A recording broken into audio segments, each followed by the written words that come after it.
and welcome to this episode of Sales Secrets from the Top 1%, where the world's best sales experts share their secrets to sales success. And I am thrilled, honored, humbled, and grateful to have with me today Collin Cadmus. Collin is the VP of Sales at Aircall, but more importantly, a talented thought leader, gifted negotiator, and a fierce sales executive. After mastering retail management, Collin entered the world of software sales, where he quickly went from being a top salesperson to building and leading large sales organizations at Doctor.com, Aircall, CVS, single platform, name it. He's hired and trained over 200 salespeople, collectively generating over $40 million in recurring revenue.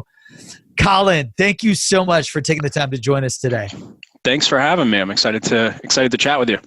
Awesome, man. Well, we're thrilled to have you, and I feel like I know you already because we've talked and gone back and forth 1,000 times on social media. It's awesome, man, to have you on the show. And before we even get started, like, what did you start getting out there with social? Because you and I have been posting like crazy. I see a lot of your content more and more. You know, how'd you get started with that stuff? Yeah, good question. I started in January, so going on almost a year.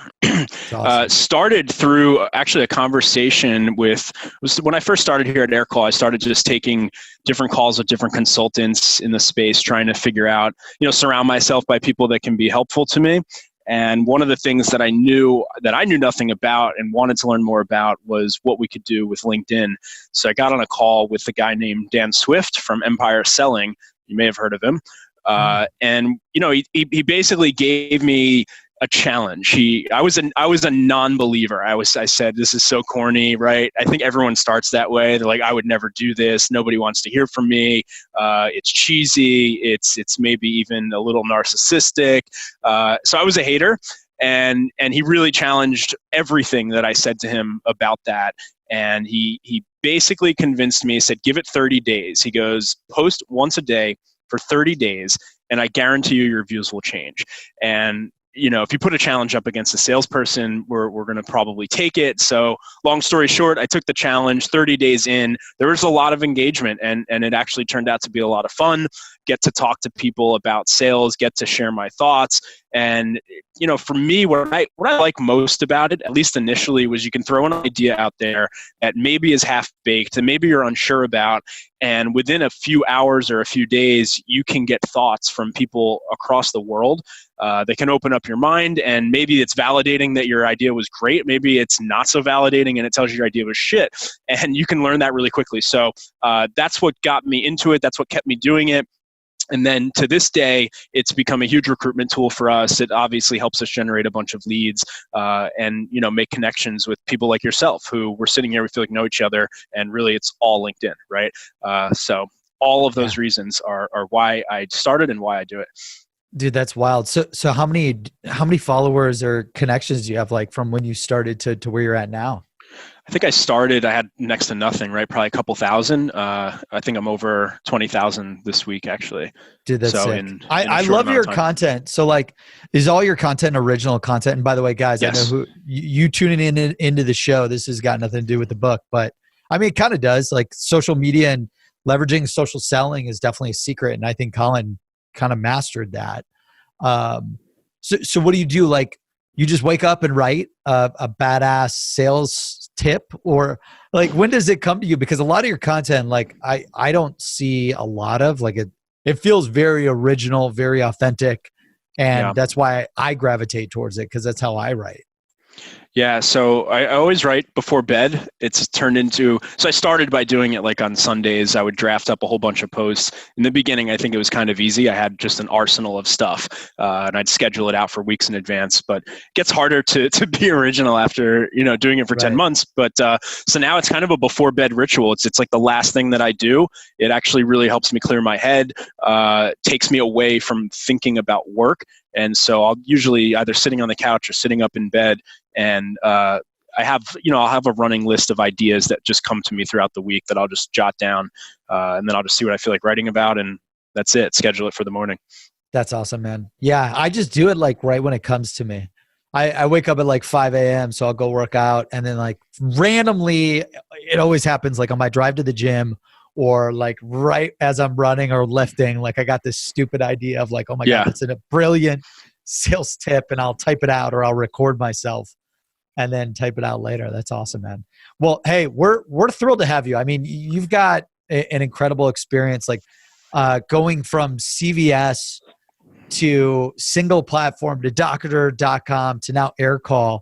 I'm really excited. Like, I'd love to hear, start from the beginning. Like, we really want to know, the audience is dying to know two things. Number one, how'd you get started in sales?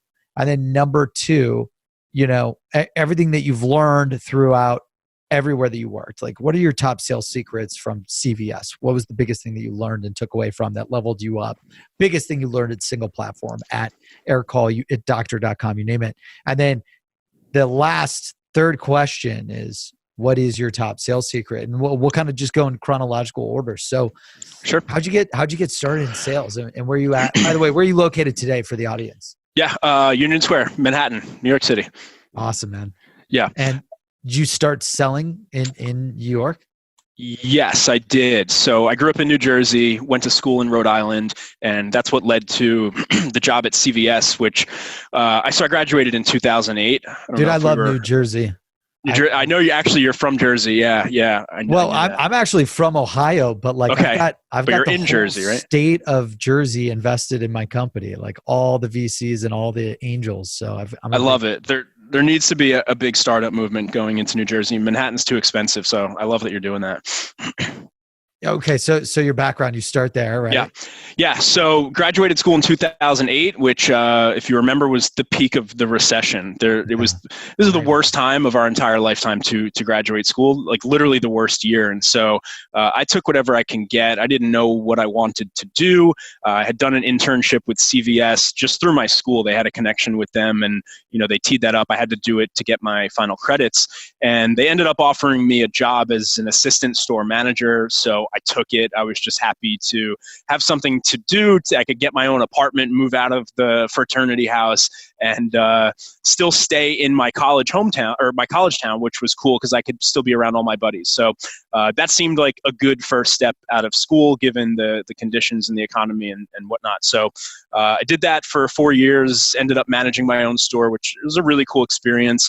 It's basically like, it's like you own the business. That's kind of how they have you run it. So you run your own store like it's your own place. That's kind of cool.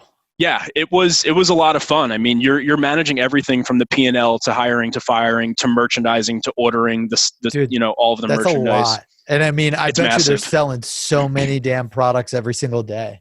Yeah, it's crazy. There's over 30,000 items on shelves in a CVS store, and you're responsible for keeping all of that, nice and tidy and in stock, getting rid of the stuff that goes out of date and expired and all that stuff. So it's crazy. Yeah, it's a lot of work. I was working 80 to 90-hour weeks. It was brutal.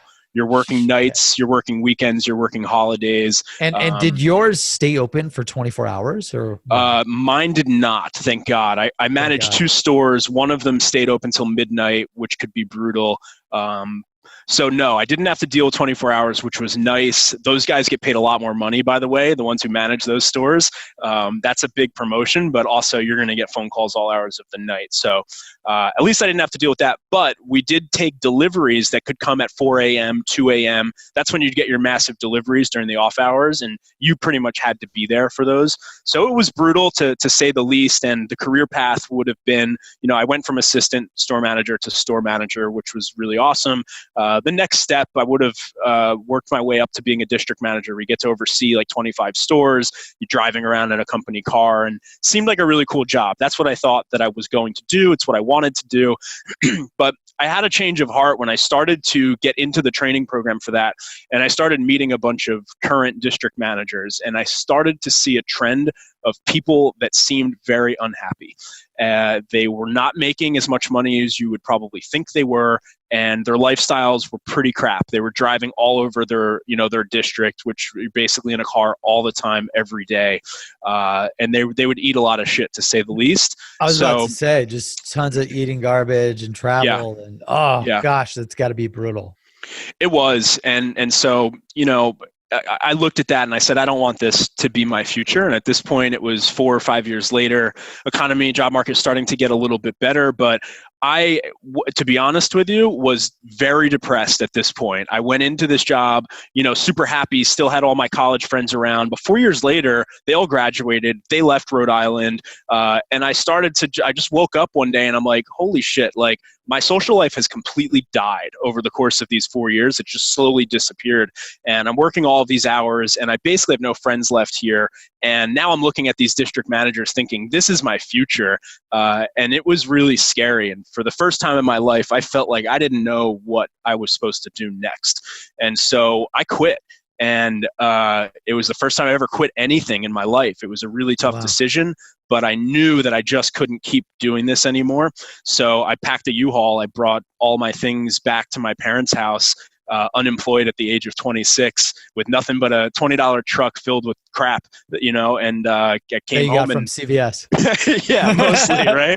Yeah. So I came home with no plan, and I just said, like, hey, Mom, hey, Dad, I just quit my job. I have no money. I bailed on my lease. I was paycheck to paycheck. Right? And in New York, like, it's expensive as all hell. Yeah. Well, I went back to New Jersey, but still, yes. So anyhow, I moved back in with Mom and Dad for 6 months. And we'll get to the move-in part, but what was the biggest thing you learned? What is your top sales secret when you look back at the experience of CVS? Yeah. Like, what was the biggest thing that helped you level up to the next thing?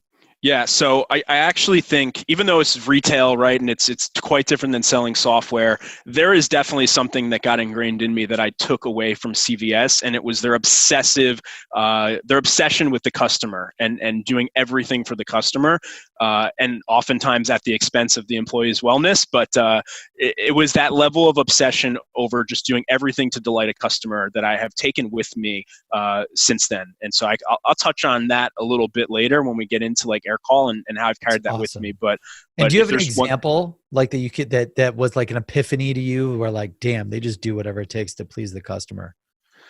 I don't know if I could give a specific example. It really wrapped its head around absolutely everything that they did. Try to think of there's so many examples.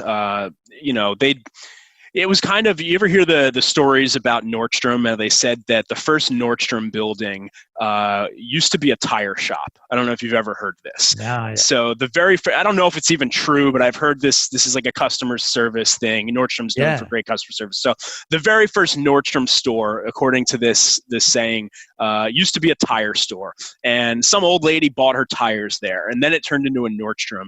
And she was unhappy with her tires. And she brought them back to Nordstrom and said, I bought these here and I don't like them. And they gave her a refund for the tires that she didn't actually buy from Nordstrom.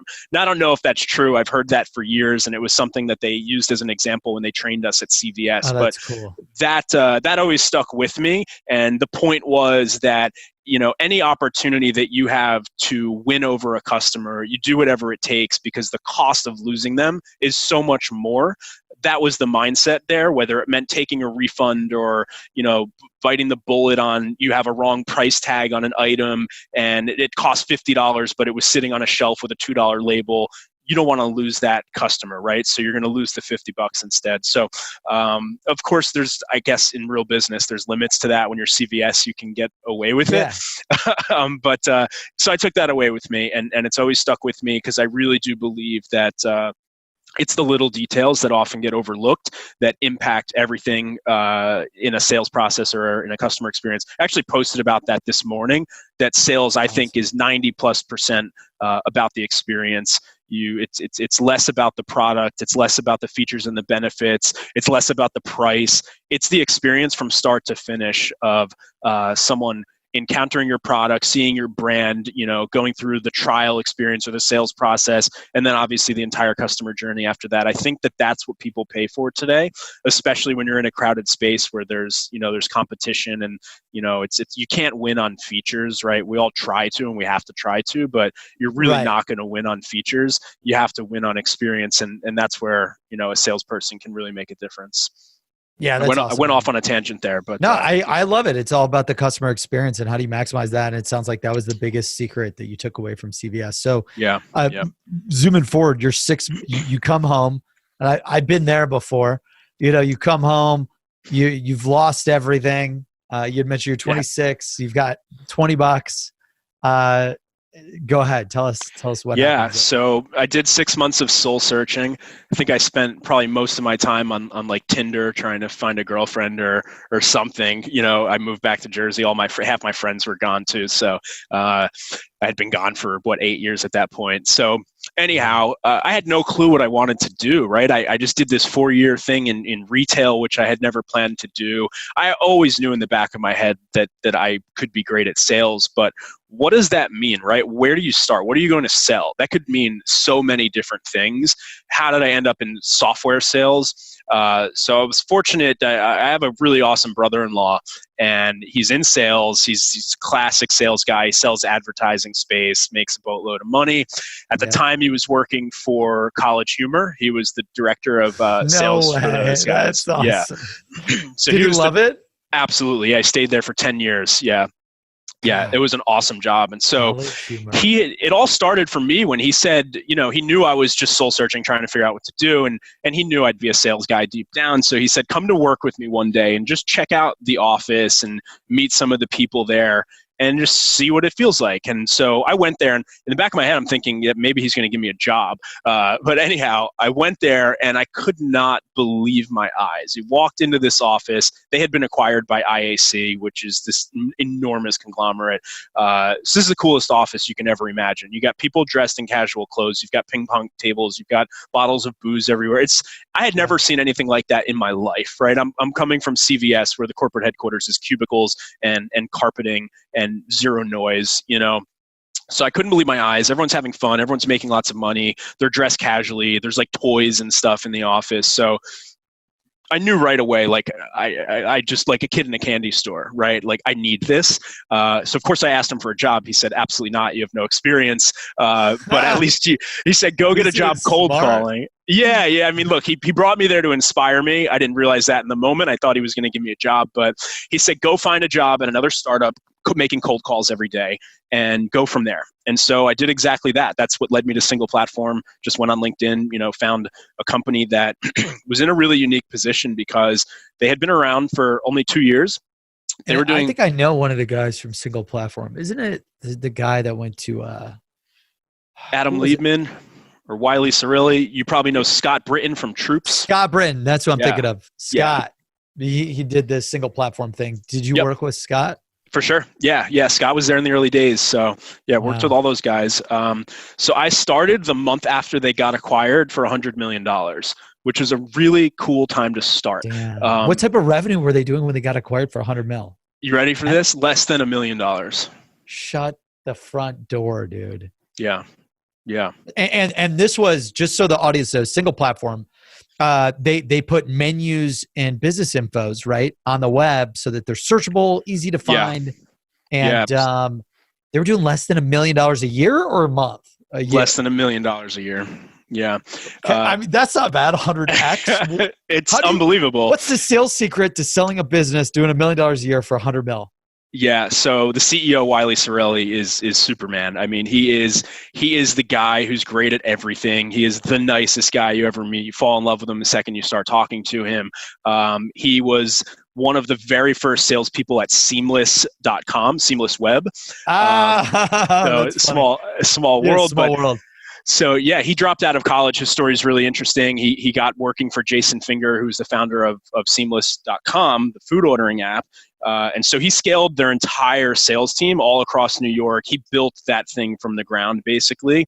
And then they got acquired for $300 million from Aramark, and he went and decided to start Single Platform, which started out as like a completely different idea, and it morphed into what it is. Basically, he saw this opportunity, said all of these businesses have business listings on Google, on Yelp, on Yahoo, TripAdvisor, Foursquare, but there's no info about the business, right? There's usually just name, address, phone number. At least back then, that's what it was. If you wanted to find a menu for a restaurant, you usually would, maybe you get lucky and you go to the photos section and there's like an image or a PDF of their menu. It's not searchable. Dude, it's hard to update. The PDFs were brutal. Really bad. And mobile was just becoming like a pretty relevant thing, and you couldn't find this stuff in a nice way. And so his thought was, I create one platform. We partner with all of those publishers, and we give the restaurants one place to update their menu, and it'll spit out to all of those data providers. And today it's much more than restaurant menus. They've gone into pretty much any business with a list of products and services. And so anyhow, yeah, they're doing less than $1 million in revenue. They got acquired by Constant Contact for $100 million. It was a massive gamble on their part. They fell in love with Wiley. They fell in love mostly with the sales team. They largely acquired us because Constant Contact, Wow. $1 billion market cap, but they do all inbound marketing. They had no outbound like sales all the team. email marketing, right? Yep. Yeah. I'm good friends with Ryan Ellis, who worked at Eye Contact. He sold for like 170 million or something crazy. Yeah, it's a huge space. And so anyhow, they made the acquisition to really acquire the outbound sales team. They obviously loved the product as well. They could have built it themselves. They wanted to acquire a 100-person outbound sales engine because Single Platform was built 100% through cold calling, zero marketing. It was just really, it was zero marketing, 100% cold calling. All local businesses. Yes. Fuck. It was all restaurants at the time of the acquisition. That's hard to would it be hard to get through the DMs or no? It's impossible. Yeah, it was. Well, I shouldn't say impossible. I've never had to call like SMB restaurants before, so I just don't know. It's brutal game, and that's why it was a great first sales job for me, because if you can figure out how to get a restaurant owner, out of the kitchen to take your call, to pitch them some menu service, and they're like, "Oh, come on, kid, I've been open 40 years. I don't need that crap." You're dealing with every sort of objection in the books. Most of them are cursing at you and telling you to stop calling and all that stuff. So I took the job, did 100 cold calls a day. I was part of a group of 16 new hires. Again, this was the month after the acquisition. So they entered this rapid scale phase where they're hiring 10 to 15, sometimes 20 people a month. And the plan was to just keep growing. So it was a very simple sales model, no SDRs. It was all full cycle. You had to make 20 sales a month. You had to make a sale a day. And so you'd be doing your own cold calls, setting your own meetings, pitching it, and closing it. And I just came in laser focused. The quota was a sale a day, 30 sales a month. Yeah. When I started, 22 business days, so 22 sales. Sure. Yeah, exactly. Wow. And so, I came in with a group of 16 people. They were all straight out of college. I was the one kind of oddball who had been out of college for a few years. So I think I had a little bit of a different perspective because I had already done the first 4 years and ended up in a really bad place mentally and starting over from scratch. So I didn't want to fuck this up. I knew this was my chance, right? If I was going to make it in sales, this is it. This is a company with all this money, with amazing leadership. There could not be a better turnaround that could happen in my life. So I'm going all in. And I didn't get distracted by the social scene in the office, which was incredible, by the way. But, I just came in with all that money. It was a lot of fun. Yeah, we did a lot of partying. There were, penthouses in Vegas and all sorts of cool stuff. But and I indulged a little bit, I won't lie. But Monday through Friday, I had to be first person in the office, last person out of the office. I was not taking long lunch breaks. I would be, if I went to the bathroom or to fill up my glass of water, I was thinking about how much talk time I'm losing off of the phone. Fuck, I love that, dude. That's how I was. And so, of course, it burned me the hell out, really, in less than a year. Of course it will. But I knew I had to crush it and I had to get to the top. And so that's a micro secret for the audience. Collin talked about dude, every second, you're either leveraging talk time or you're losing talk time, and talk time equals more money. Yes. So and I knew that every second count. We had a sales process. Fuck around for an hour and a half and go on lunch.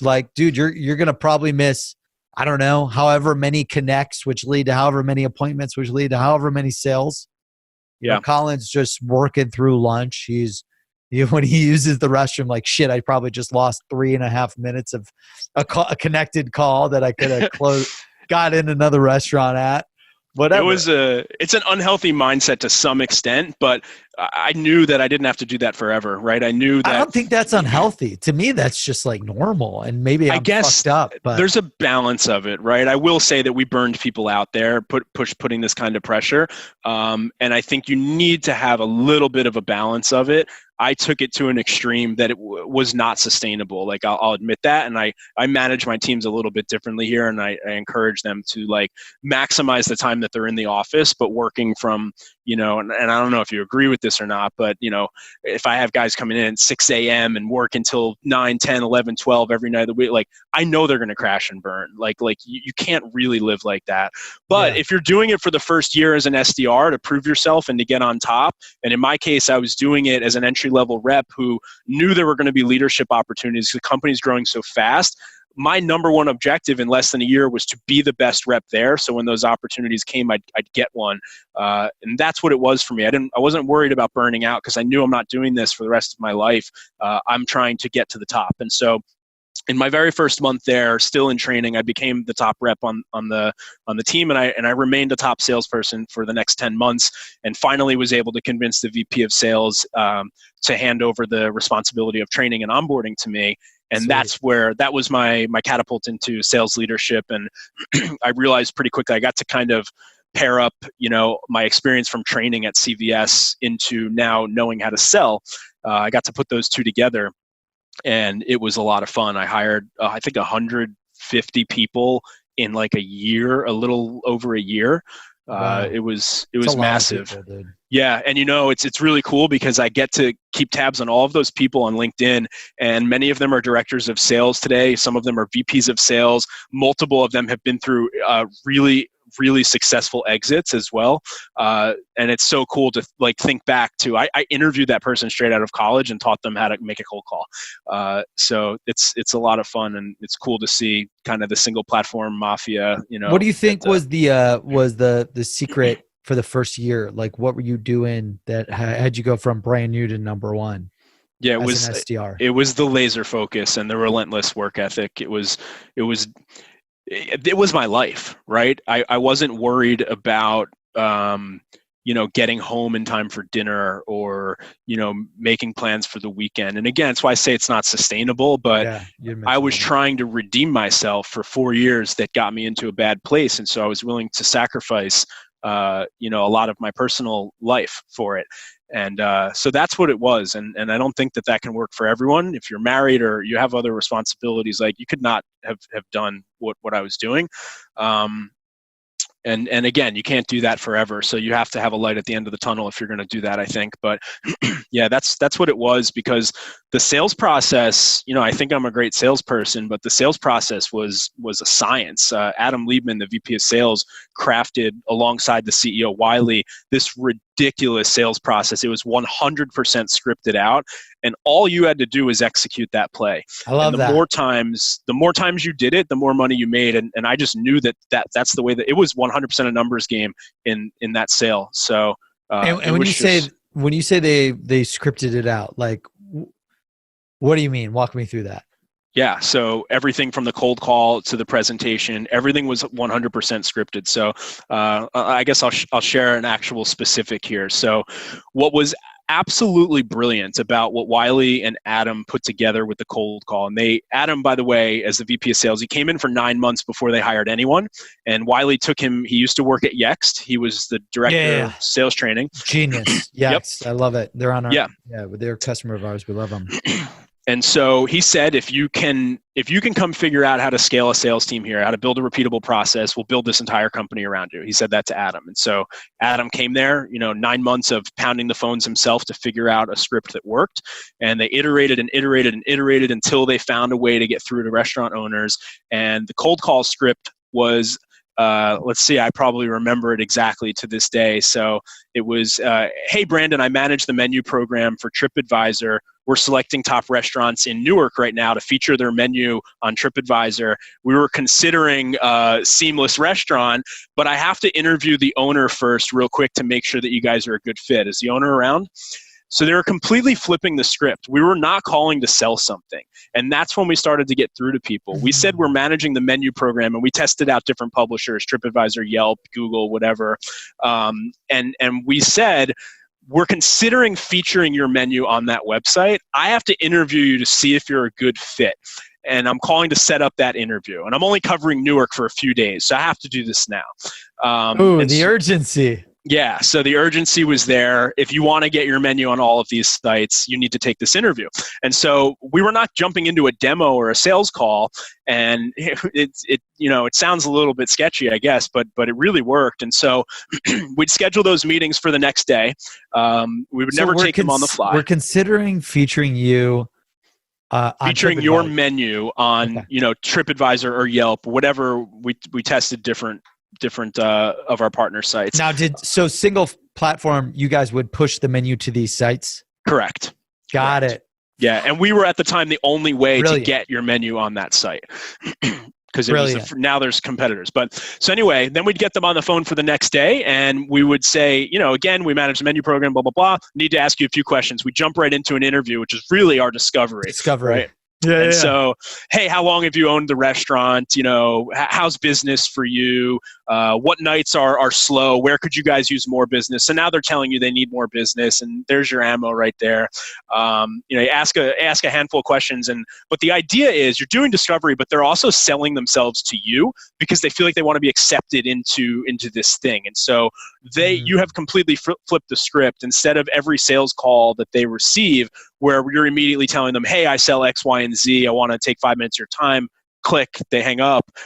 You're flipping the script, and so you're actually getting them to talk to you. And the reason that it worked, and the reason I think ethically it was actually okay, because you could say that that's like you're lying, is because by time we finished that interview and we said, okay, again, I got to meet with my boss and see if you'd qualify X, Y, and Z. But let me show you real quick how it works and what it looks like. So now you can jump into a quick little demo.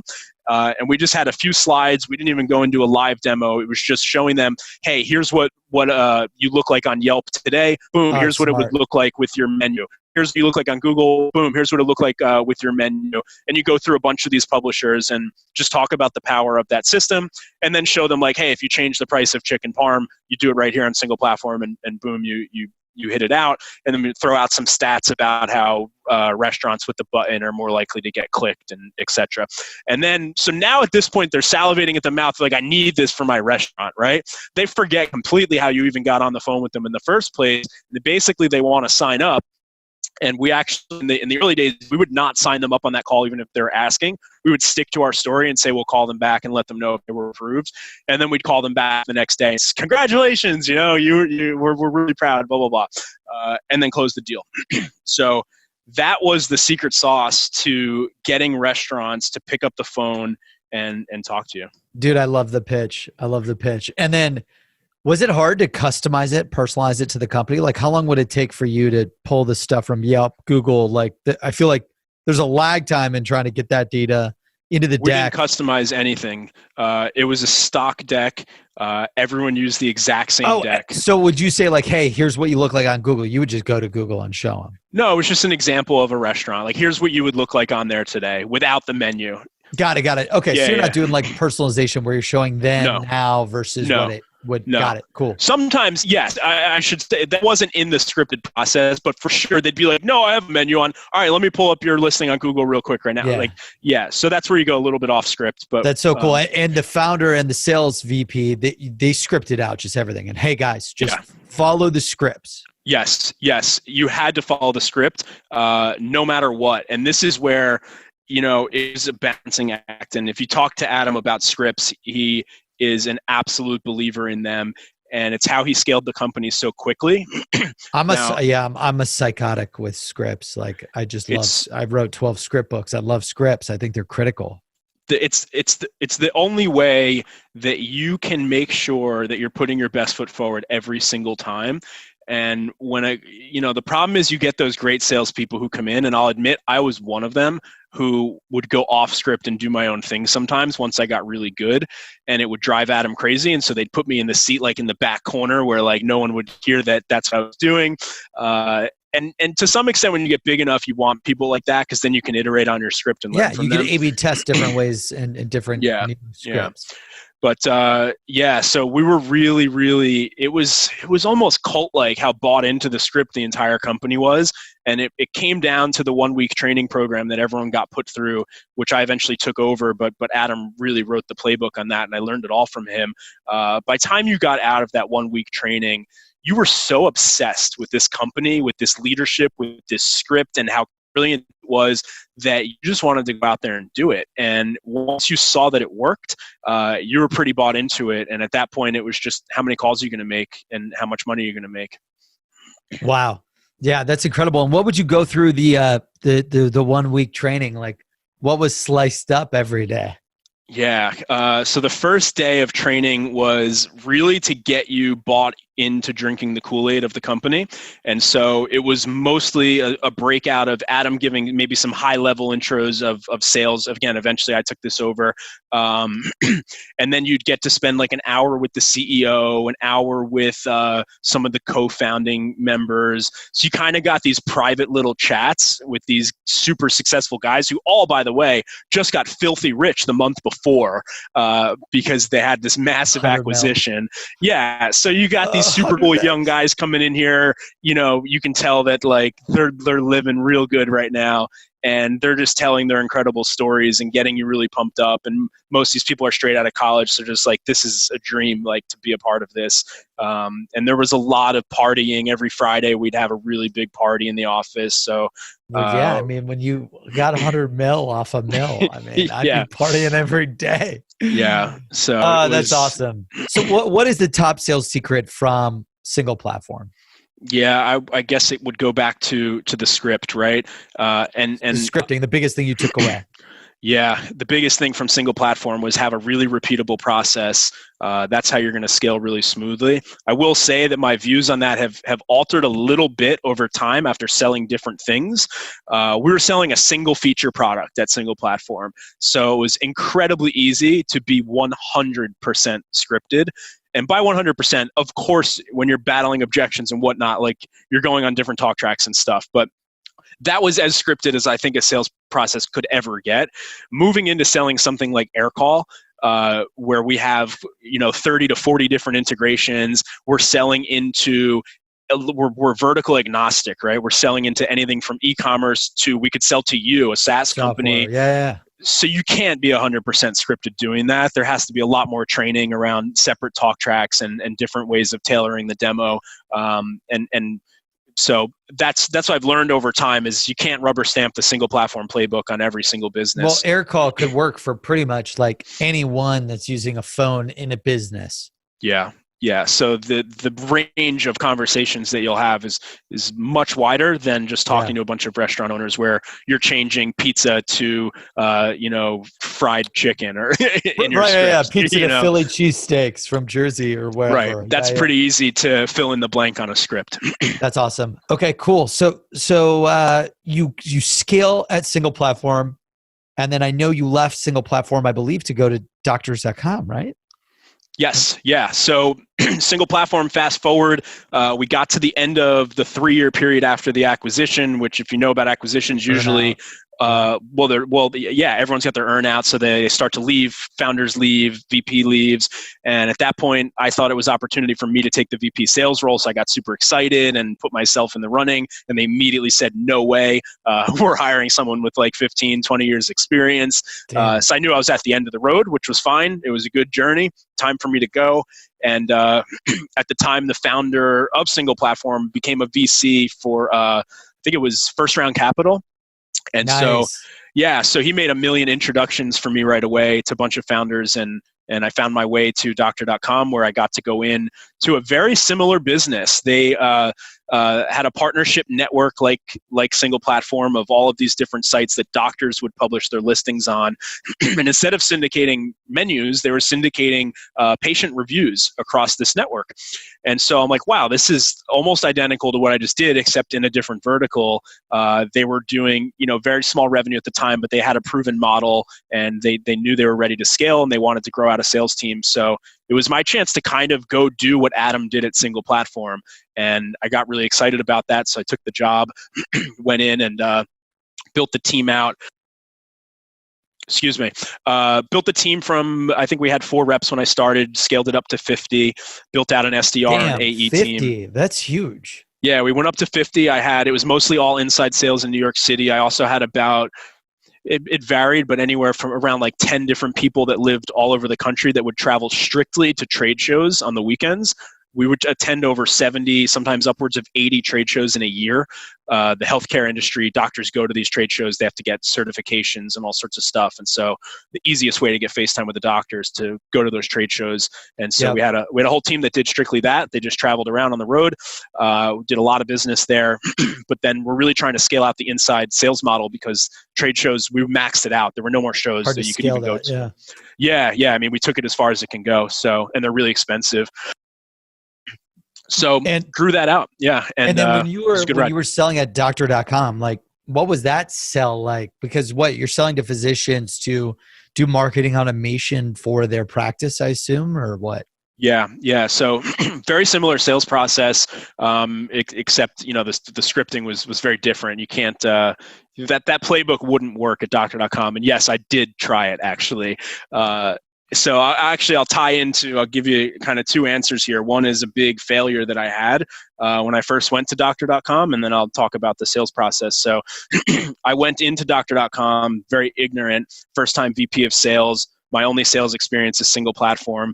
And I'm thinking, I know how to do it. Like, we just did this at single platform. This is easy. I got it. I'm going to rubber stamp it. Yeah. I'm just going to take the same thing that we did there, and we're going to do it here, and it's going to be all good. And 6 months into it, this is not working. And I'm like, shit, selling to doctors is really different. So that was a learning experience for me. And that's what made me really open my eyes and say, all right, like I really need to learn this industry. I need to learn what's different, and I need to start from scratch and figure out what works here.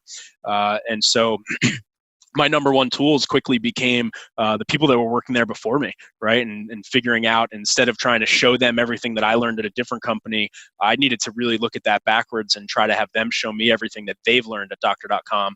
And awesome. So that's a big lesson as a first-time VP of sales. Do not walk into the role thinking you know everything. You need to learn everything from the people who are already there. Yeah. Great secret. Yeah.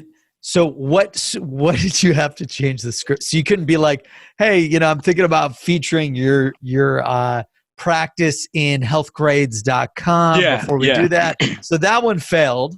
Yes. And then what'd you switch it to that worked? It was so we did a lot of different iterations. We were not as heavily scripted as single platform was, but it was mostly just around giving the practice a call. And you had to get through the gatekeeper, which is really hard in the healthcare industry because they're professional gatekeepers. The secretaries and the executive assistants, they block. Yeah. You get a waiter who answers the phone at a restaurant. It's really easy to trick them into putting the owner on the phone. Yeah, right? They don't care. They don't care. Get back to serving. But, if the secretary puts the doctor on the phone with a salesperson, they're going to catch some heat for that. And they'll be pretty ridiculously trained on that. So anyhow, to give you a sense of how that stacked up, actually, if we made 100 cold calls to restaurants, we would get about 10 owners on the phone in a day. If we made 100 cold calls to doctors' offices, we were lucky if we got 2 doctors on the phone.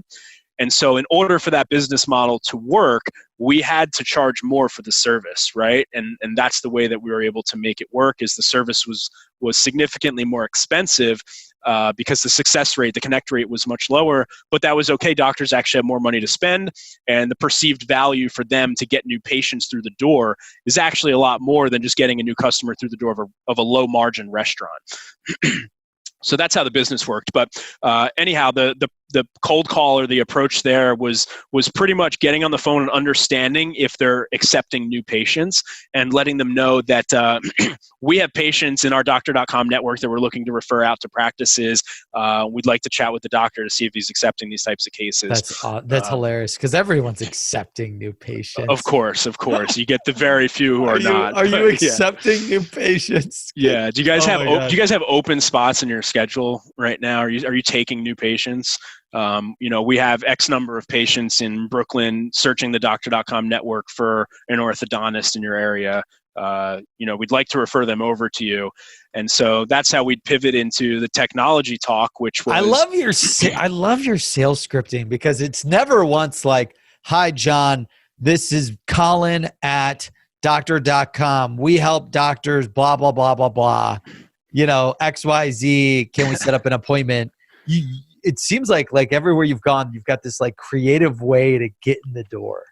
Yeah, except for Aircall, and we'll get to that. It's I'm dying. Now I'm dying to hear like, all right. Like, what's the next one? Okay, so top secret from doctor.com. Yeah. So top secret from doctor.com. I guess that's it, right? That was the way in the door with doctors. But what did I really learn? Top secret from doctor.com was don't come in and try to rubber stamp, right? Don't the VP thing. Yeah. You need to get to know your team, and I am significantly better. I'm a 10x VP of sales at Aircall than I was at doctor.com because of all the lessons that I learned there. That's awesome. That's huge. Yeah. So then after doctor.com, and I guess the secret to scaling that, like, because you scaled it to, you said to 50, what was the top secret, I guess? Like, how were you able to do that? It was just like you guys just were acquiring these physicians so quickly, like 0 to 50 is a lot, or 4 to 50, I think you'd mentioned something like that. Like, sorry, it was 0 to 50 salespeople. Yeah, that's what I mean. I thought you meant million in revenue. No, 0 to 50 salespeople. That's a shitload of salespeople. Yeah, over 3 years. And so the bulk of them were, remember, there's about 10 people traveling to trade shows. And then I want to say there were about probably 20 SDRs that were doing the cold outreach. And then we had AEs was the remainder. And so the big change that I made to the process there when I got there, they had 4 salespeople that were doing full cycle. I realized how skilled the salespeople had to be in understanding the healthcare industry. They had to really know how to talk the lingo of the plastic surgeon or the orthodontist, and we were selling to many different types of doctors, and that was a lot to learn. So it wasn't like selling to restaurants where everyone knows how to talk about, again, pizza and Philly cheesesteaks, right? Right. So I knew that, and I also remember I learned from single platform that we burned people out making them cold call for too long, and they would leave. So I didn't want to make that mistake there. I said, we need to keep our salespeople here for a long time. So I'm going to segment the SDR outreach part. I'm going to have AEs that, just run demos all day and get to talk to doctors. And so that's why we scaled out the SDR team, was just to do that cold outreach, which is brutal, right? 100 calls and maybe 2 people you're getting through to the doctor. That's really rough. So that was the key to doing it. And that's awesome. That's awesome. So what made you decide to leave and then join Aircall?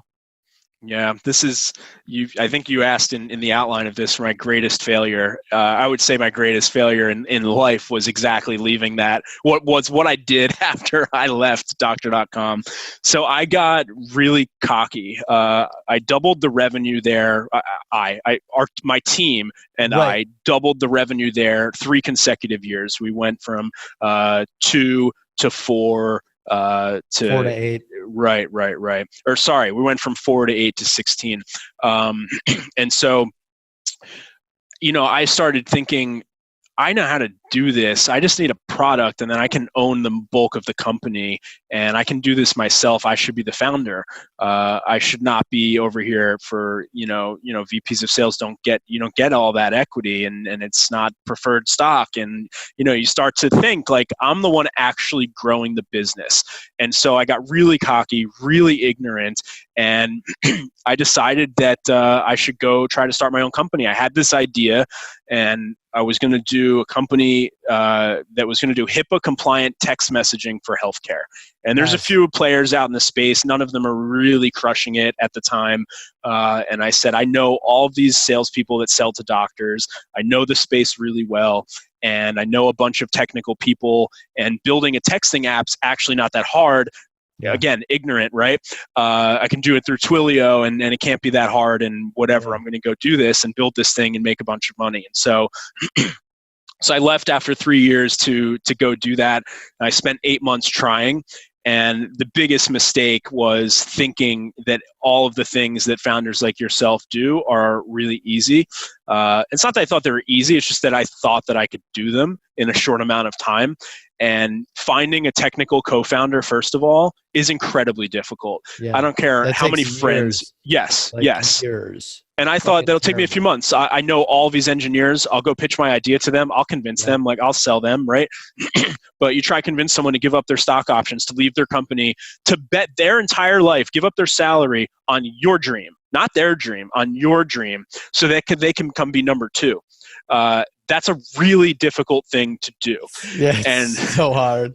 So terrible. I learned the hard way that, holy shit, this is not quite as easy as I thought. And then the other piece of it is raising the capital. So I had pitched dozens and dozens of angel investors. Fucking terrible as well. It's so hard. And I'm like, at this point, I'm a confident salesperson. Like, of course I can do this, right? Yep. And I had set aside about a year's worth of living expenses, and I said I got a year to do this. Yeah, Probably will could take a year, dude. I'll build a few $1 million company in a year, and we'll be good to go.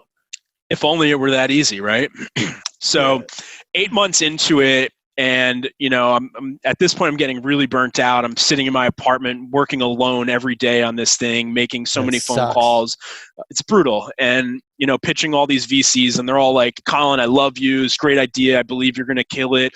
Come back to me when you get your first 10 customers." Yeah, come back to me when you have traction. Come back to me when blah blah blah. And but I need their money to get to that point.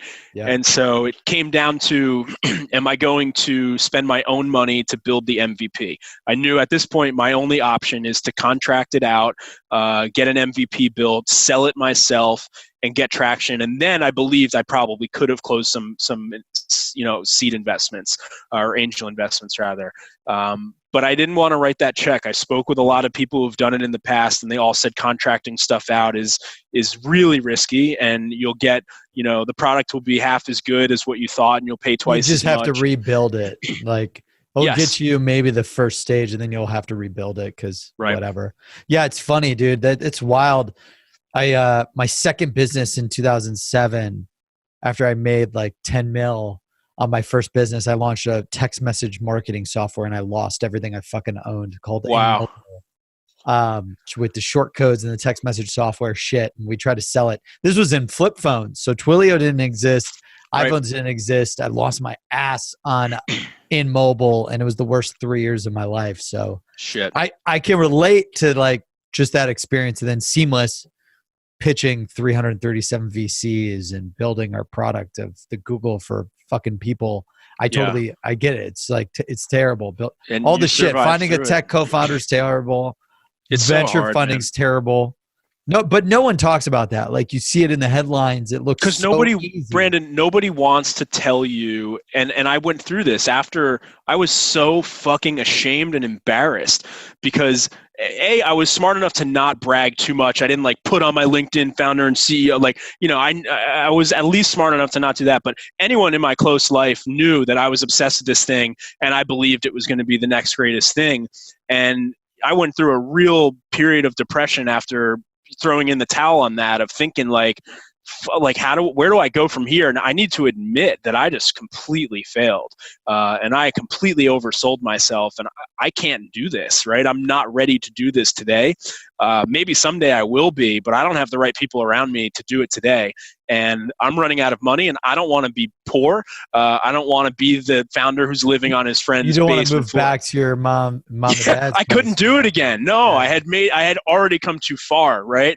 Yeah. So, at that point, I threw in the towel, and I made the decision to just own the fact that it didn't work, and that I learned a lot from it. And it was a great experience because I have an entirely new appreciation for people like you, for my CEO, for my former CEO, who I just thought, oh, I could do everything that he does. No, I can't. And I respect him so much more today than the day I walked out the doors of Doctor.com. Right? It humbles you and just makes you appreciate all facets of all the people, because the machine doesn't work. Like, you can't hire 50 salespeople if you have a shit product, because it will never scale. Yes. Like, Frankenware will only get you so far for so long. Yes. Until fake it till you make it just really only works for like maybe a year and a half. A year max. Yeah. Damn, that's awesome though. That's great. You had that humbling experience. It took me years to open up about like being open to my successes and my failures. I was always so worried about what people thought. Like, that's why my second startup actually failed, because I scaled. I had no product, no money, had massive office space, 30 people working for me, all this shit, everything wrong that you don't do. All you should care about is like sales and a great product at the beginning. Yeah. once you got humbled, how did you get it together, and then go into Aircall? Yeah, so I want to touch on what you just said first really quick, because I think it's really important. I think that a large part of the reason that so many startups fail is that nobody talks about the failures, and it paints this unrealistic image of what starting a company actually is, and people don't realize all of the shit that's actually going to go wrong. And I think people need to talk about that a lot more. You always, how many headlines do you see a week in TechCrunch about a company raising their round, right? Nonstop, every day the alerts pop up. But how many do you see about the ones that are closing their doors? And it's happening to 95% of them, and you don't see a headline about that ever. You don't see someone posting on their LinkedIn that they just failed, that they just lost all their investors' money. You don't see that, and it happens. They hide. They hide. They go into hiding, and it's not a prideful moment, and that's a problem. It's painting this picture to American entrepreneurs, as Mark Cuban would say, that it's a lot easier than it is. And I learned that lesson the hard way. And TV shows like Shark Tank and all that stuff, that they make it look like, and I love that show, by the way, but it paints this picture that anyone can just go do this, and it's super simple, but it's really not. And I think that's a problem. Yeah, I think that's why I'm so loud, right, on LinkedIn. I know you've commented on a few of my posts. I just tell people how hard I fucking work every day, 7 days a week. Yeah. So that I don't do that to brag that I'm, people call it hustle porn. Yeah. I don't talk about it to be an advocate of hustle porn. I don't give a shit about that. I do it so that if they do go and they do try, that they manage their expectations, so they're not a Collin that thinks in 1 year. I've worked with all the co-founders who they thought we'd build $1 billion company in 12 months. I just luckily got my ass kicked on my second startup, and then sold for 8 years and knew how hard it was. That I said, I'm going to go all out for 10 years because this is my dream. And I'm totally cool with everyone knowing it's either going to be a success or a failure. And if everyone will know one way or the other, and I'm okay with them knowing either path. Too many people underestimate the amount of work, in sales and in entrepreneurship. But the great news is sales is the second best thing to being a founder, CEO, entrepreneur, and you get zero risk. I'd rather go back to sales any day of the week than be a CEO and entrepreneur.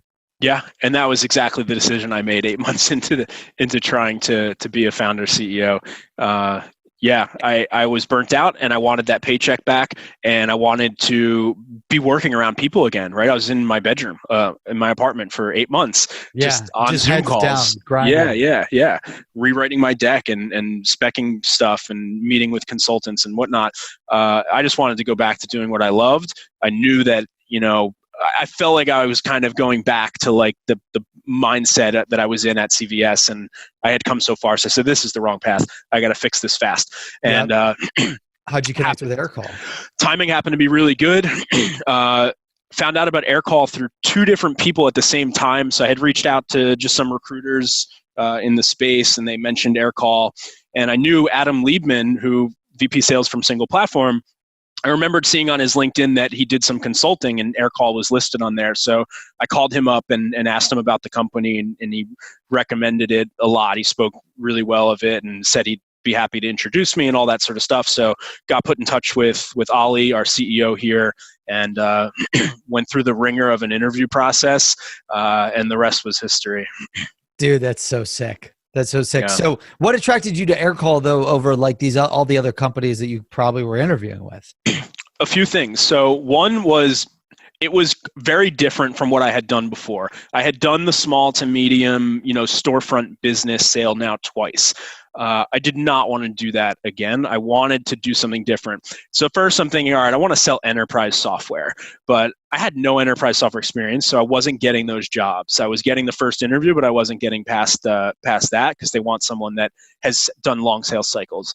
So I'm thinking, all right, I want to kind of find something maybe that's a little bit of in between, right? Something that maybe is not enterprise software today, but will be, and it will grow into that. And so I can leverage my SMB experience to get in the door, and then I can grow into an enterprise sales leader as the company moves up market. That's and cool. that's a really narrow thing to look for, but Aircall happens to fit right into that bucket.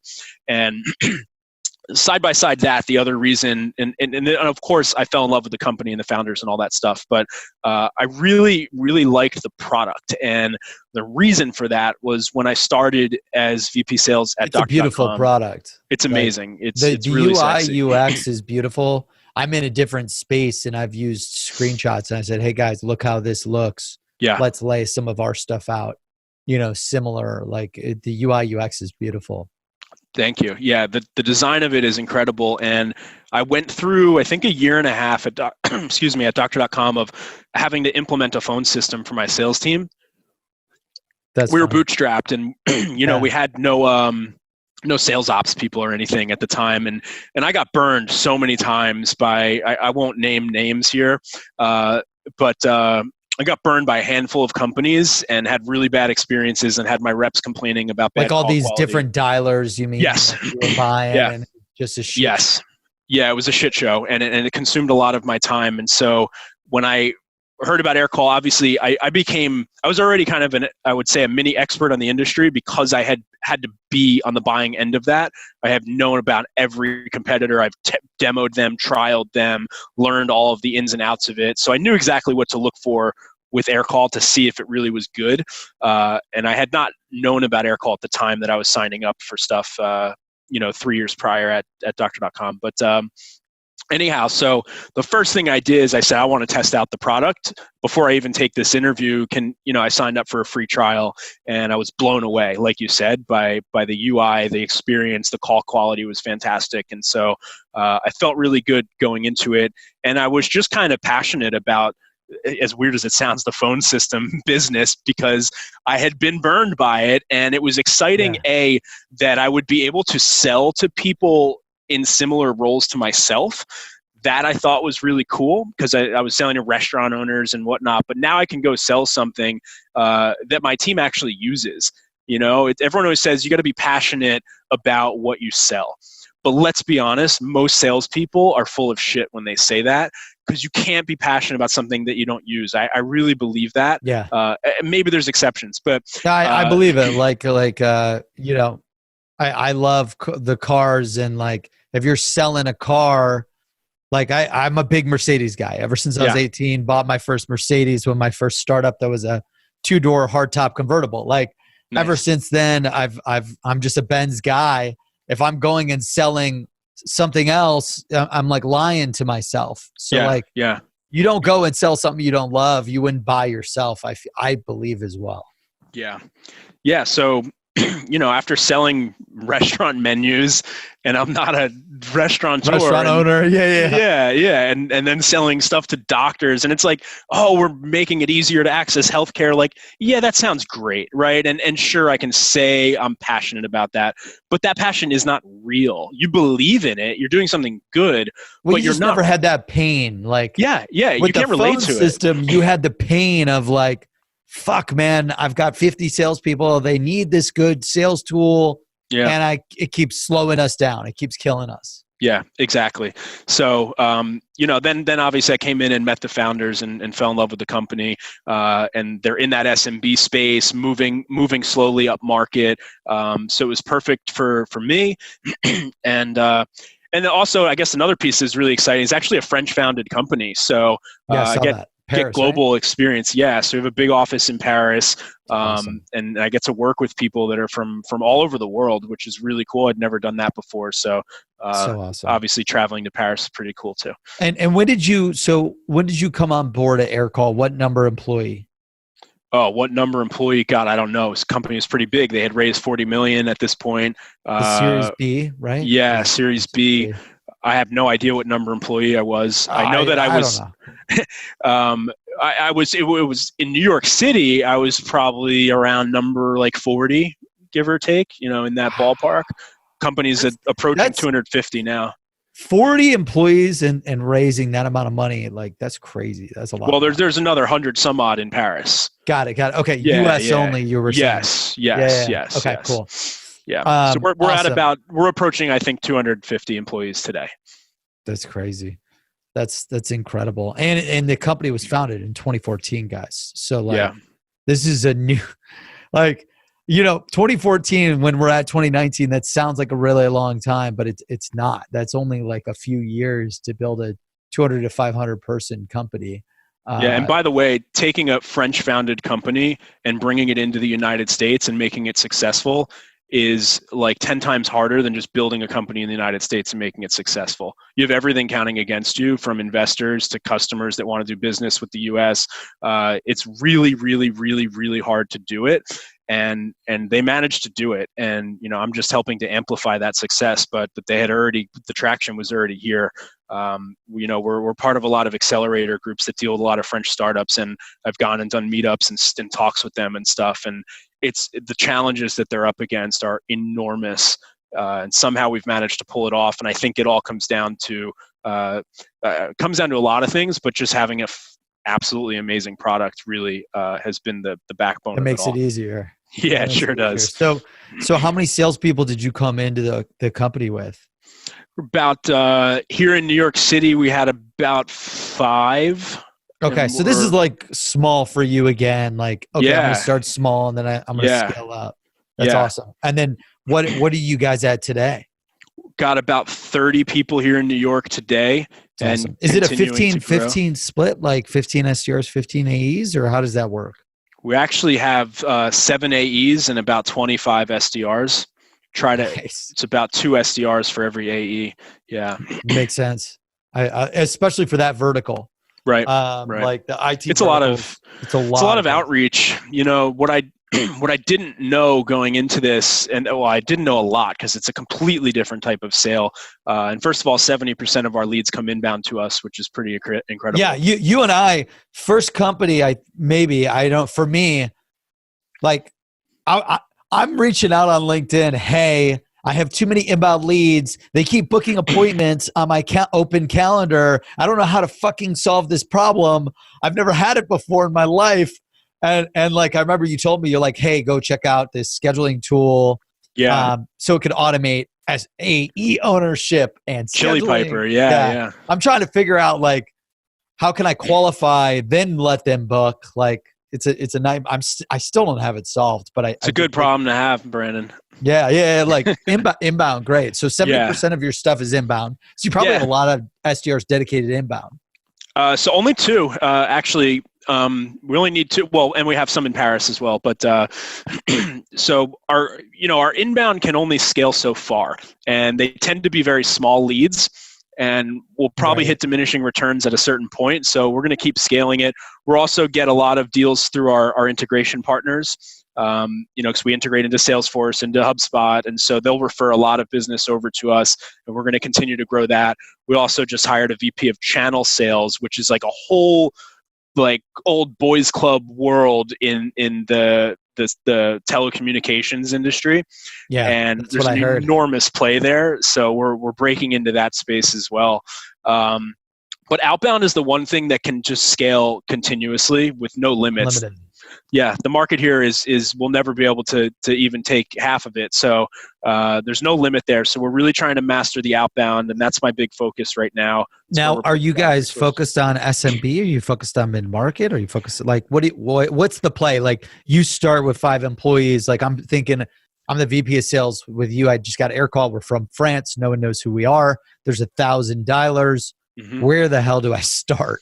Yeah, so we like starting with companies between 0 and 100 users. Beyond 100, it comes with a whole boatload of custom requests that we don't really want to deal with. And would a user be like a salesperson? It's usually sales or support agents. Anyone who's going to have a phone number. Anyone who's on the phones. Sales or support. Yeah, we're mostly focused on people who are speaking to customers over the phone, whether it's selling or inbound. We deal with a lot of e-commerce, so people calling to check up on their orders, all that stuff. And we're going to break into the HR space too. We're going to integrate into all the ATS systems and stuff for recruiters. Oh, for recruiters, that's awesome. Yeah. So that's probably our next play. But mostly sales and support. 0 to 50 users is like our absolute sweet spot. We can go up to 100. We have some customers that are 200 plus. It really depends on their use case. Once they have that many users, they start to have very specific requirements for call routing, and it's a lot of customization, and the margins get messy there. That's tough. Probably not worth it. And then today, at least, yeah. Is this a one call close? So like the SDR books the appointment, the AE will just pitch and close like in one call, or no? You got to go to IT and. No, so we make everybody do a free trial, and that's mostly because it's probably twofold. One is our product is really sexy, so if you use it, that's like really makes the sale a lot easier. But number two, there's a lot of things that are out of our control in terms of will Aircall work for someone, and you need to have the right hardware. You need to have a great internet connection. You need to be willing to take our recommendations on how to configure your internet if you have 100 people pounding calls on Aircall all day. And so what we don't want to do is just take people's money, sign them up, and then find out that there's things that either they won't listen to us or they don't have, good internet. We'll sign someone up in Brazil. We'll find out you can't even access internet that as strong as you need in maybe that particular city or something. So anyway, the free trial is a part of the process for everyone. We get them on. We want to make sure they test it. It helps really control and reduce churn. You just only sign up people that love the product. So it keeps the numbers. It keeps the numbers really attractive to the investors. And they cold call someone. They're interested. They have to. You get on a demo and tell them they have to trial, or how does that pitch? Yeah, process? we'll get on a call. We'll do a bit of a discovery. First, we want to make sure that the lead is even qualified. Do they fit our ICP? Are they even looking to change phone systems within the next 6 months? That's our cutoff point. If it's more than 6 months, it's not qualified for us. We'll reach back out later. And that's a real challenge in what we're selling is most people are roped into contracts with their existing service. Yeah, Mitel or I've got a lot of these companies using Seamless, and I know a little bit about the industry. Like I've got a cousin that works for AT&T, so like all these different phone systems, cloud systems, they're typically like 1, 3, 5 year contracts, right? Yeah, especially the bigger ones. So you can be roped into a pretty tight contract. And so a lot of what our SDR process is, and the reason we need 2 or 3 SDRs per AE is the majority of what they're doing is actually reaching out to people just to find out when their contracts are up so that we can collect that data and accumulate that over time to know when to find out when their contract's up and who manages their phone system internally. So we have the point of contact and we know the right time to market to them and reach out to them. So a lot of what we're doing today is just accumulating that data that will pay off years down the road. So it's a long-term investment, the outbound process. But yeah, so we get on the phone, we do a discovery call. It's pretty quick, handful of questions to make sure that they're a good fit for us. If they are, we'll jump into a demo and show them what they want to see. Are using HubSpot? You want to see the HubSpot integration? Are using Salesforce? Do a complete live demo, and if it sounds like something that they want to check out further, we'll get the free trial set up right there, give them instructions and add a few users and let them test it out for 7 days. If it's a bigger organization, maybe we extend the trial. And sales cycles always usually less than 30 days. Could be a week, could be 2 weeks, could be a month, depending on the size of the account. But then that's pretty much the sales. So at that point, the sales process is very much consultative. It is being their sort of technical guru through that process, helping them get all the little details set up exactly the way that they want it, fielding all of those types of questions. Our salespeople are in many cases like support agents. They're also in many cases like a sales engineer, which we're starting to build out that function as well. But today they just kind of do it all. That's awesome. And when it comes to where are you guys at now? So you came in with 5 salespeople. Where are you at today? It's got 30, roughly 30 here in New York. Yeah, you mentioned 30. That's right. About another 40 in Paris. What's been the biggest secret that you've learned, at Aircall, and then we'll just go overall for the chapter in the book, your top sales secret. But at Aircall, like, biggest thing that you've learned to maximize sales success, your biggest secret. Biggest secret at Aircall.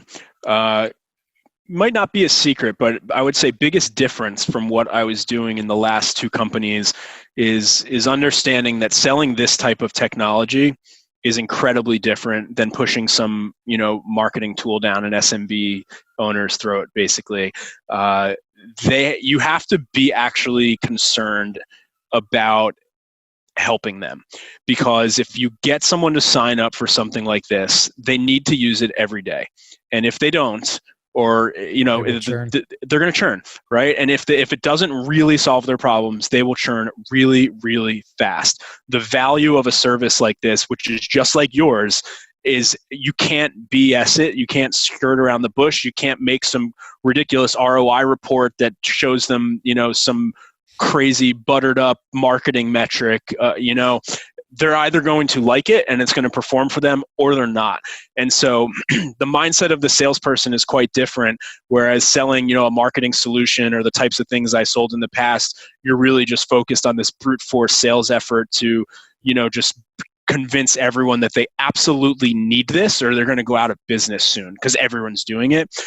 You have to actually consult with people here and get them to use the product and actually see if it solves their problems. And if you care about that and you put that first, that is I think again, I don't know if it's a secret, but that's the difference to selling a product like this. Is you're going with a let me try to actually solve your problem mentality, rather than I'm going to figure out a way to get you to buy this no matter what mentality. That's so cool. I love that. I love it, man. Well, it's awesome. Congrats on the success at Aircall and throughout your career. And I guess, this comes up to why the audience tuned in, to learn all of your top sales secrets from everything you've learned. But, at the top of the hour, like, sales secrets from the top 1%, where the world's best sales experts share their secrets to sales success. Collin Cadmus, if you had to start all over again in sales and you had to give yourself one piece of advice to maximize your revenue, to maximize your income, to maximize your sales results, what would that one sales secret be? This is going to be in the book. This is the chapter. Collin's top sales secret. What is it? Why is it? And how does the audience execute?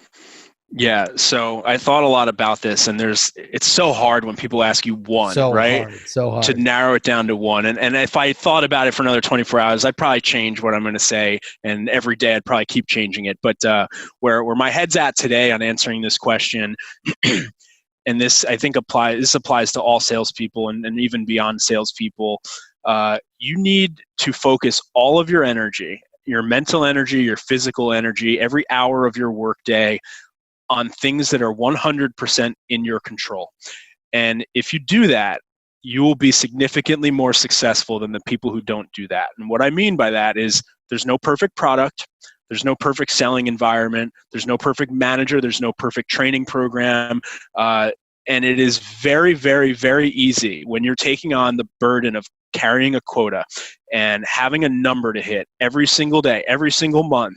It's very easy for your mind to naturally start to find the excuses and find the reasons that you are failing or that your quota is unobtainable, all of those things. And every second that you spend even just thinking about that stuff is a second away from executing. And so forget about all of the uncontrollables and train your brain to focus on exactly and only the things that are 100% in your control, and forget about the rest. And if you can't forget about the rest, you need a new job. You got to work somewhere else, or the sales grind isn't for you.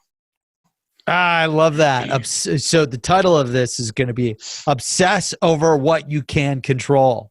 Yes, that's it. Don't find the excuses and the reasons for why you are failing, and quota is impossible to achieve and attain. Train your brain to only focus on what you can control.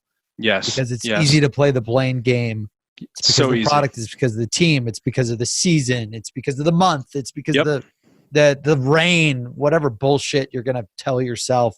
as to why you're not hitting your goals. Yeah, and by the way, I love that. Even people who are great at this, they need to often be reminded of it.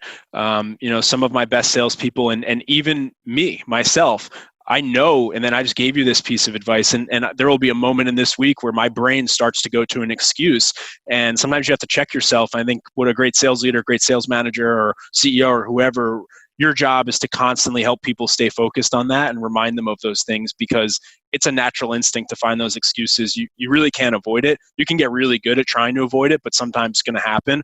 I'm sure it happens with you as well. And the best thing we can do is just keep reminding people of that mindset that we need to have.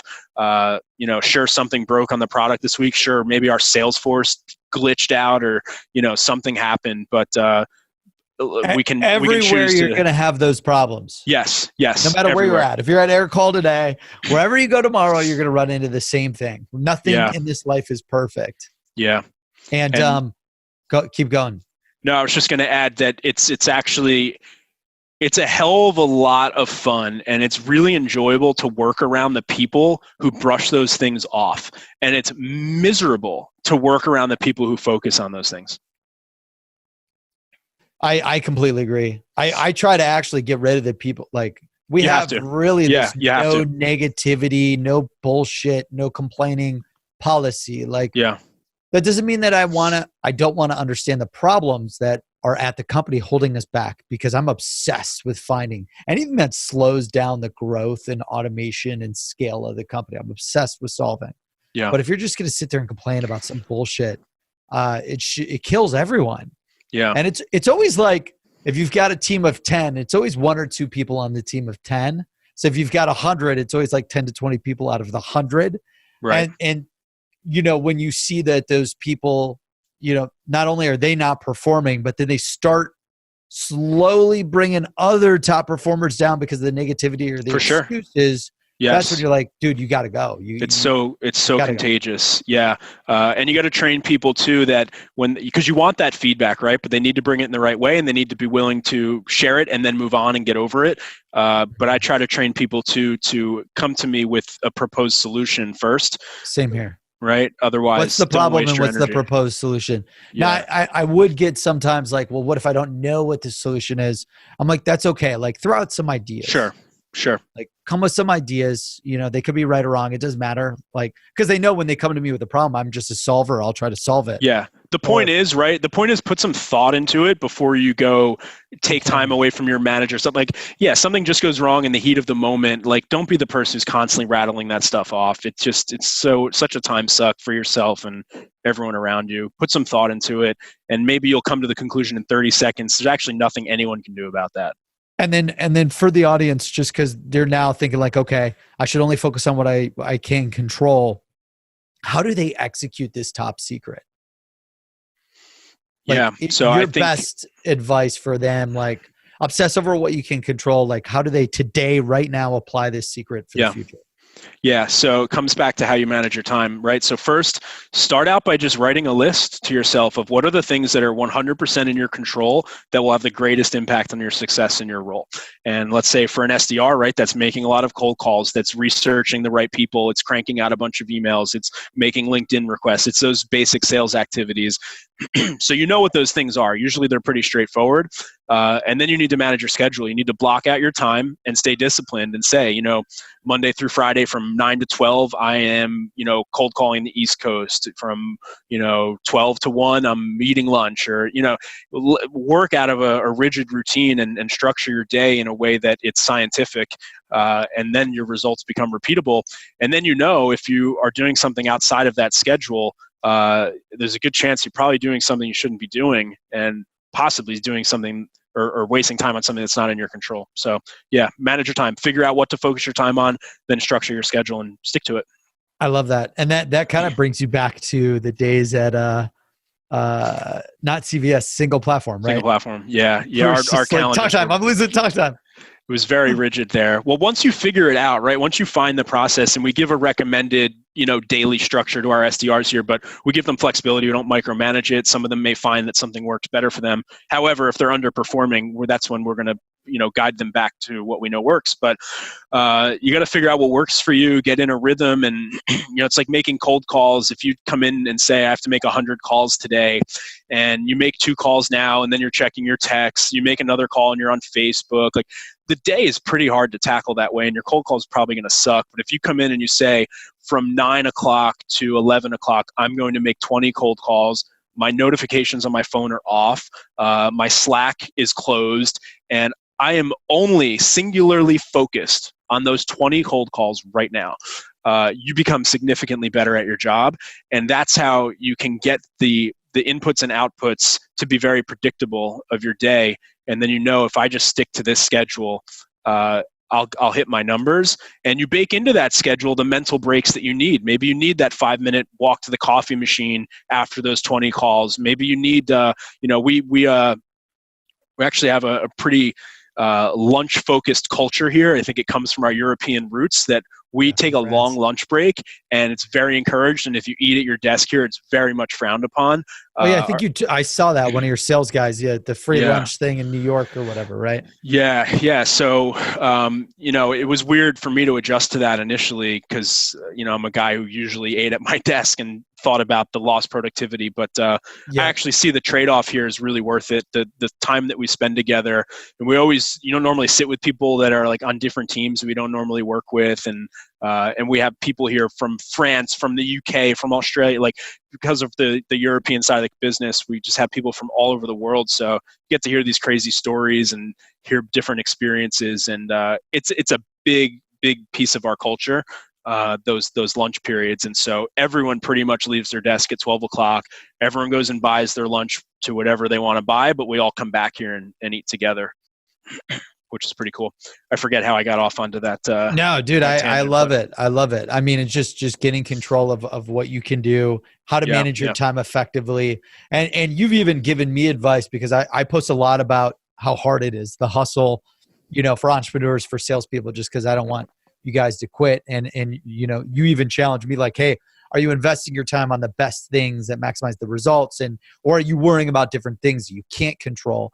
And I appreciate that pushback because none of us know all the answers. And for anyone out there listening, like leverage this top secret, apply it today, figure out what you can stop putting effort and time and energy and money to that doesn't take you to where you need to go, and just focus on what you can control. And Collin Cadmus, the multi-million-dollar salesman, the sales leader, where can the audience follow you, connect with you, learn from you for more top sales secrets? Sure. Check me out on LinkedIn, Collin Cadmus, CollinCadmus. And of course, if your sales or support team is struggling to love their phone system, check out aircall.io. Yes, and thank you everyone for tuning in to Sales Secrets from the Top 1%, where the world's best sales experts share their secrets to sales success. You can pick up a copy of the book at secretsalesbook.com. That's secretsalesbook.com, secretsalesbook.com. And you can tune into these episodes on iTunes, YouTube, SoundCloud, iHeartRadio, wherever they are broadcasting anything. My marketing team will find you. So look up Sales Secrets from the Top 1%. And tune in and subscribe today. Now, Collin, before I let you go, you're a script genius. If I hired you as our VP of sales, what would be your script hack? So instead of calling and being like, hey, this is Brandon at Seamless. We deliver the world's best sales leads. We find emails and phone numbers for everyone. Collin, I noticed you're the VP of sales at Aircall.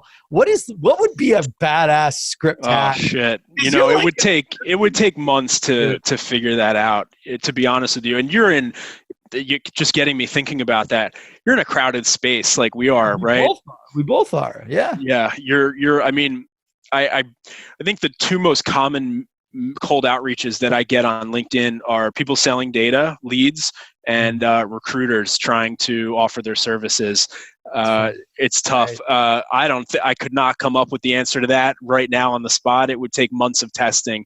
But what I would tell you is think outside of the box and look at what everyone in your space is doing and do the exact opposite. Do anything other than that and keep testing it and iterating on it. Make 100 calls a day for a week, for 2 weeks, measure it, change it. And that's the only way to do it. You're not going to just jump into it and know the best one out of the gate. I mean, you know this stuff. Right. And test. And then what did you decide on at Aircall? Like just before we let you go, because so you single platform, yes, you designed the genius TripAdvisor hack. Yeah, and that was Adam Lieben, by the way. Adam Lieben.